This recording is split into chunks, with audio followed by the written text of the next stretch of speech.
আপনি আমি অনেক সময় অনেক কাজে করতে করতে সাকসেস না করে ভেঙে পড়ি।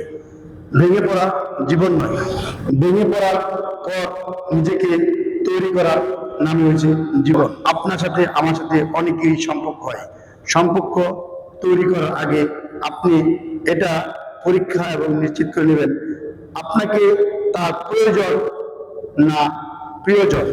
এটা যদি আপনি নিশ্চিত হন তাহলে আপনার জীবনে আর ভেঙে পড়ার কোনো সুযোগ নেই।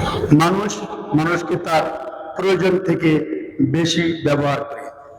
যদি আপনার একজনের প্রয়োজন হন তাহলে আপনাকে সে বেশি ব্যবহার করে, আর যদি প্রিয়জন হন তাহলে যেটুক নিয়ম আছে সেটুকুই আপনাকে ব্যবহার করবে। এই জন্যই গুরু মনীষীরা বলেছে যে আপনি কার সাথে সম্পর্ক করার আগে তার প্রিয়জন কিনা এবং না প্রয়োজন সেই দুইটা জিনিস আপনি যাচাই করে তারপরে আপনি সম্পর্ক তৈরি করবেন। আসসালামু আলাইকুম।